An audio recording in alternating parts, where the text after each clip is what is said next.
So many journals. You've made them. Maybe you bought some. Maybe you swapped. How do you use a junk journal once you get it to a state that it's finished? Good question. And I'm going to talk about all the ways you can use a junk journal and give you some tips of what you can write in them, how you can do it. So let's jump in. First of all, I have a stack of journals. Most of these I'm actually using, a few I'm not. This was one I swapped for in 2020. I just haven't used it yet. Same with this one. But they're so pretty and they need to see some love. Fabric journal covers are amazing. Now this one, you guys have seen every journal video I've ever done. This was a cover, one of the first covers I ever made. It's a hard book and I covered it with napkin. I put the L on it, and then you open it. It says stay strong. And I just love this cover, so I don't sew the signatures in. I attach them with rubber bands. And as you can see, I have 3 signatures. 2. I have 2. And this is my personal journal and how I use my personal journal. I use it for things I want to manifest, for mantras that I tell myself daily, that writing them down helps. Like, you are strong, you are capable, you can do this, that sort of thing. That's what I use it for. I also use it to plan out PR for my channels. I use it for scheduling social media meetings. And like I said, I use it for myself. I might write down, when I have appointments, I might write down my mantras. I'll do all of that. If I need certain things for my businesses, I'll make a side note in here. Oh, budget for this. I might have budgeting information. And somebody said, well, how do you write on pages that there's nowhere to write? And some I don't. Like, some I have in here for decor, like this. This to me is just pretty. And it's in here to be decor. Where I write on this. I write on these ledger pages. These ledger pages are awesome for making lists, for doing budgets for certain things. Some scrapbook paper, it can be pretty on one side and you can write on the other. I put notebook in mine. Now, a page like this, that's a book page. You can't write on that, obviously, but you can cover it. You can put a piece of white paper on it if you decide you want to write on it. Tape it down with washi tape. Make it cute and then write whatever you want to. Calendar pages that are old, I mostly use these for pockets, places to hold stuff. And if there's something like this that I like, I'll just leave that in there. Again, just for decor. I like this from National Geographic Society, and I use it as a big centerpiece pocket in the middle of my signature. It's great that way. Now, if I wanted to write on this, I could write on the back. So you just kind of pick and choose what you want to write on and what you don't want to write on. This kind of paper you can write on. It's light enough. And I will outline ideas I have for businesses. I won't put the whole idea, just general, like, oh, I'm falling asleep. I'll jot a note. Hey, tomorrow, PR for blah, blah, blah, blah, blah, blah. Okay, so that's my personal journal. That's how I use it. This one is my health journal. This is where I put healthy recipes. I try new teas. I try cooking different healthy recipes. Something new happens with my health, I put it in here. I have all my doctor's info in here. this is my health journal, and I love this book as well. And again, it's not sewn in because I love the cover and I want to use the cover over and over. They're attached in with headbands. And I write, goals for my overall health, that sort of thing in here. Also, to go with the health one, I have an exercise journal, and this is where I'll put the date, the time, how much I exercised, at what speed, on the treadmill, if I did weights, how many reps I did of what size, what muscles I worked on. So that's what you can do in a journal as well. Track your fitness, especially if you're just starting out. Track it. It's important. You'll thank me later. So I have 2 health journals. Now this journal, I have 2 art journals. I have this journal, which is for ideas for a solo show. So this journal has a lot of places for me to sketch out and make lots of notes. This is actually I got in a swap. It is a composition book that my swap partner turned into a journal. I love it. And this whole thing will be ideas for my solo show and how I'm going to bring all the pieces together, that sort of thing. So that's what I use this one for.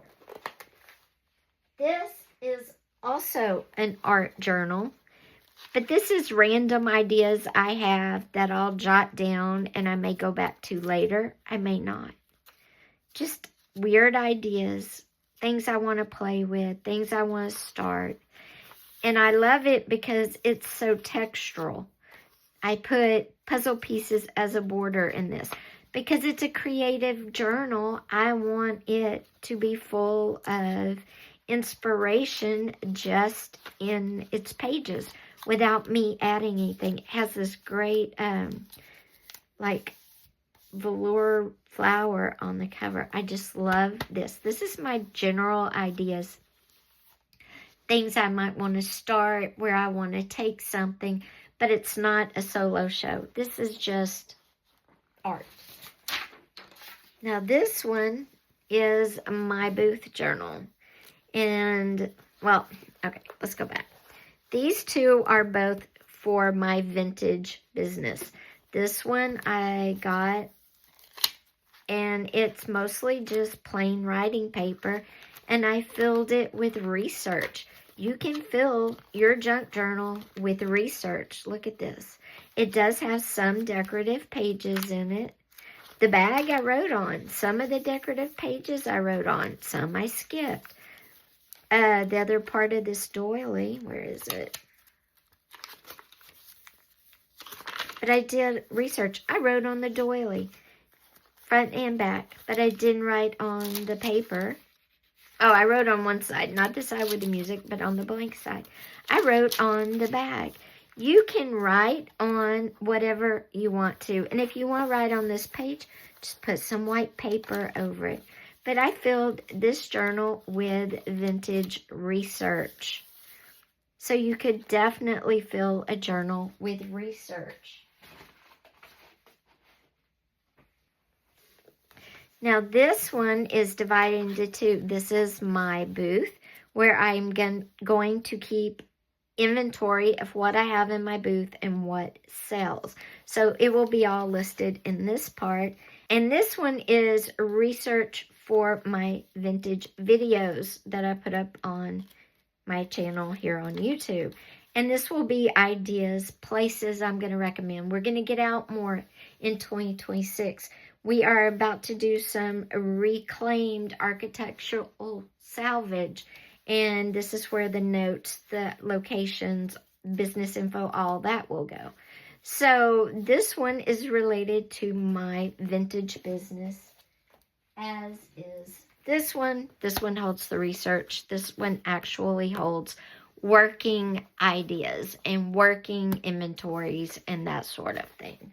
And then another type of journal you can do that's kind of different is a 3-ring binder journal where you create the pages that go in that, and then you use them for maybe inventory. And we're going to do that very soon, maybe in our next video, because I need to get it done. And I'm going to organize all my personal photos I have printed out and all of my art that I have created so far, and it's going to be in sections like everything else I have. One section of the 3-ring binder journal is going to be my photos. I'm going to date them, location, all of that, because I create from my own photos. I print them out on paper, nothing fancy, and then I paint photos from them. I love this photo. This was during the ice storm. Anyway, sidetrack. So I'm going to, in the 3-ring binder journal, I'm going to make the pages just like a junk journal, that just like one of these, but it's going to be bigger because I'm going to document a lot of information in it. This is one that I got in a swap I haven't used yet. I might use one of these that I haven't used yet for sewing, because I am going to start sewing, and I want to document how much fabric, where did I get the fabric, the name. Same with creating with yarn. Was the name of the yarn, all of that. So it's always good to document things like that. And because what if you tear the wrapper off your yarn you want to buy more and you can't remember where or what it was? So documenting hobbies is a great thing. And that's one way you could start writing in your journal. But if you documenting your books you read, the dates you start one, the date you finished, your thoughts on the book, a synopsis.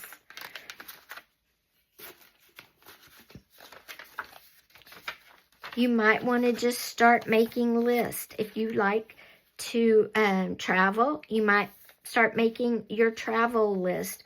What you need for each destination, your dream vacations. Maybe have a manifestation travel section, places you would like to travel to, things you would want to do when you're there. Those are all things that can be documented in journals. And again, I'll recap at the end with just a little list of different ways you can use a journal in your everyday life. And maybe some of you are like, well, I just want a journal, but oh my gosh, every time I start, I don't know what to write. I'm going to tell you right now, start with one word or one sentence. Date it, and if you feel like crap, put crap, and that's it. If you are feeling really good, put, oh, top of the world, or whatever, I'm feeling great, and date it. And then by the next week, you might be going, well, I want to know why I felt like crap. So, okay, Tuesday, I feel like crap again. Why do I feel like crap? Well, I didn't take my medicine on time, or I ate something that didn't sit right, or had a bad day because my coworker's an asshole. Write it all down, and you will have it. And you'll find that that one word might build onto one sentence. That one sentence will build onto paragraphs, and the paragraphs will build onto pages. But you have to start with one word, or start with lists, start with manifestations. What do you want to accomplish? Or what have you accomplished? Start with that. In 2025, here's all my accomplishments. Or here's the one thing I accomplished in 2025. I didn't lose my mind over whatever, Or, hey, I saved in my savings account X amount of dollars. Whatever. Start with that. Start with your goals for 2026 if you have any. I got a really odd one for you, but it's a great way to get used to writing in a journal. Document your food in your pantry and the dates on the food. Document your clothes in your closet. And these are just exercises that will get you in the habit of reaching for a junk journal that you've put the time in to build and make, or that was given to you, or that you purchased. And now it's just sitting there and they're starting to collect. You know, use them for different things. And it may sound stupid at first to make a list of what's in your pantry or what's in your closet, but then you're going to find, oh, I want to make a list of, you know, future vacations, travel plans, all of that. And it will grow your practice as you do it. Guys, thanks for being here with me today. I hope you enjoyed the video. If you did, please give it a thumbs up. Also, don't forget, if you haven't yet, hit that subscribe button and click that little bell. We will be doing a 3-ring binder journal in our next video. You can create one with me, and then you will find that you also have a purpose for it, because they are great. I love the size, the room, and the storage ability of a 3-ring binder journal. See you then. Take care. Bye-bye.